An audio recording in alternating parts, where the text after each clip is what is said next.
एक बार की बात है, एक राजा तलवारबाजी का अभ्यास कर रहा था, तो अचानक से उसकी उँगली में एक कट लग गया।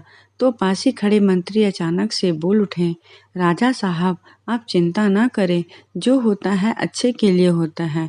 यह सुनते ही राजा को गुस्सा आ जाता है। राजा उस मंत्री को कारागृह में बंद करने का आदेश देता है और बोलता है, इसको फांसी पर चढ़ा दिया जाए। यह सुनकर मंत्री घबरा गया। उसने राजा से निवेदन किया, महाराज, मैंने आपके यहाँ इतने वर्षों तक काम किया है, क्या आप मेरी अंतिम इच्छा भी पूरी नहीं करेंगे?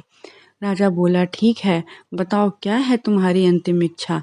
मंत्री बोला, कृपया मुझे 10 दिन का समय दीजिए, उसके बाद आप मुझे जो चाहे वो सज़ा दे दीजिए। राजा ने उसकी अंतिम इच्छा मान ली।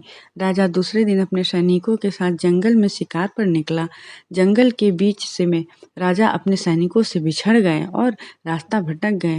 रास्ता ढूंढते हुए राजा वनवासियों के बीच पहुंच गए, जो बलि देने के लिए किसी को ढूंढ रहे थे। वनवासियों ने राजा को पकड़ लिया और वन की देवी को बलि देने के लिए ले गए। बलि देने की सारी तैयारियां पूरी हो गई। जैसे ही राजा को बलि देने के स्थान पर ले जाया गया, वहां खड़े बुजुर्ग की नज़र राजा की खंडित उंगली पर पड़ी। उसने आवाज़ लगाई कि ये तो खंडित है, इसकी बलि नहीं दी जा सकती। तो वनवासियों ने राजा को छोड़ दिया। राजा जैसे तैसे वहां से निकला और अपने राज्य पहुंचा। सबसे पहले कारागृह में अपने मंत्री के पास राजा मिलने के लिए पहुंचा। कारागृह में जाके मंत्री से मिलकर राजा ने कहा, आपने सही कहा था, जो होता है अच्छे के लिए होता है। अगर मेरी उंगली नहीं कटी होती तो मैं आज जिंदा नहीं होता।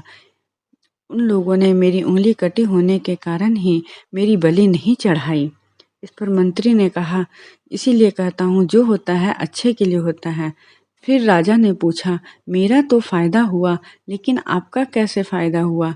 मैंने तो आपको सजा दी। मंत्री बोला, मैं आपके साथ शिकार पर हमेशा रहता हूँ, उस दिन भी रहता, लेकिन मेरे खंडित नहीं होने के कारण वो बनवासी मेरी बलि चढ़ा देते, इसलिए मेरे साथ भी जो हुआ वह अच्छा हुआ।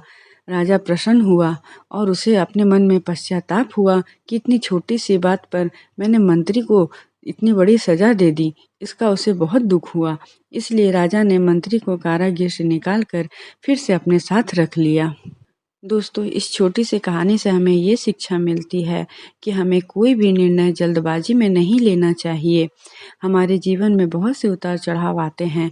कभी कभी कुछ चीज़ें हमारे मन के मुताबिक नहीं होती है। इसी कारण हमें निराश नहीं होना चाहिए। हमेशा याद रखना चाहिए कि कुछ चीज़ों से किसी को नुकसान भी पहुंचता है और कभी कभी कुछ होता है तो वह अच्छे के लिए ही होता है। किसी भी परिस्थिति में नकारात्मक ऊर्जा को ना शामिल करें, सकारात्मक सोचते रहना चाहिए। आप सबों का बहुत बहुत धन्यवाद।